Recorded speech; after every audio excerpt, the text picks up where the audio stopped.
The next step that we were thinking about, so Red Cross is one of the organisations that was involved in the working group. It was led by the Canterbury District Health Board and the Mental Health Foundation.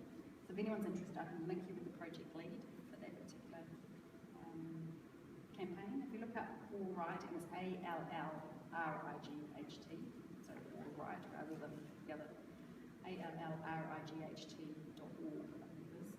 That doesn't work, put a .nz on the end, I'm pretty sure it's just .org.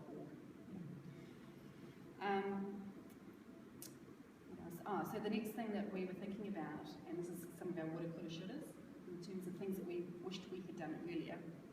So, we started with our volunteers, providing psychosocial support, then went to providing some education in communities, and then the public messaging campaign.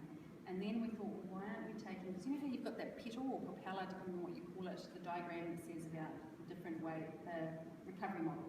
So you've got people at the centre, community at the centre, and then you've got your built environment, your economic environment, your social environment, and various different petals around it. So we know that, I know we stole that from the guys, we've seen it. So in the middle you've got the people, and around the outside you've got the various different environments, and we're meant to work in an integrated way, right? And over time we found that was harder and harder to do, because as people working in recovery got more and more tired and more overwhelmed, that in many ways it's much more difficult to think in a broad sense, and so you become much more entrenched, surrounded by people who think like you, talk like you, work from the same perspective, have the same kind of moral review of the world. And so people became more and more entrenched in their area, the social area, the built environment, and so on. And so one of the things we would have done earlier next time is we rolled out some of that training around, probably with a bit of prompting from Australian Red Cross, around the psychosocial training to insurance companies, to rebuild companies, to, we're talking about secondary stressors, and we've worked a lot on how do we support communities with dealing with those secondary stressors. Well, actually, is there any way we can influence the source of that? Because many people working in those roles up in Canterbury too, they're pretty challenging roles to be turned up and to be, meeting people who are angry with you every day. And I think for them to just to understand the power they have in someone's recovery, for better or for worse, and how they can really work at the better, and how they can be supported in the role that they're doing, which is challenging as well. So that kind of combination across. The other things we did to ensure that we were working across the petals, and this is something that occurred, my manager Elizabeth McNaughton she was quite strategic about it. She said, we're going to work across, we're going to find ways, this is our woulda, coulda, should have done it earlier, but we moved in with SCIRT, and SCIRT is the Strengthening Christchurch Infrastructure Rebuild team. So they're the people who are fixing our roads and our horizontal infrastructure. So we purposely upped sticks and moved in with them. And it wasn't necessarily a convenience thing, it was more about the fact that we had a lot to learn from each other, and wouldn't that have been amazing if we'd done that very early on. They're incredible with data, and we help with some of the human side of things. We're trying to create what we call humanitarian engineers. A little social experiment going on. Because how much more powerful is it to have an engineer tell the human story and the people story than as a psychologist? It's not as expected, I suppose. So that's some of the things that we can kind of try and cross across the sector. So some of the messages we're hearing is, find some pretty unusual collaborations.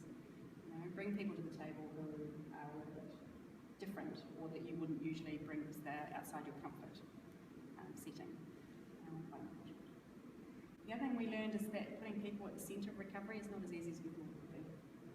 Some people actually did a really good job of it.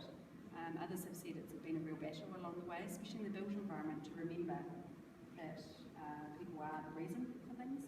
So SCIRT that I told you about, fixing the roads and the pipes, have been fantastic. They talk about it's not a pipes project, it's not a roads project, it's a people project. So they said we used to make stuff for people, now we make stuff for people. Like they've really shifted the emphasis as to what they do. And they measure and pay so it's a collaboration an alliance between different organisations that have to work together. And they pay bonuses and penalise based upon the measurements they get from communities as to how they interact with communities and how they support them and what they do.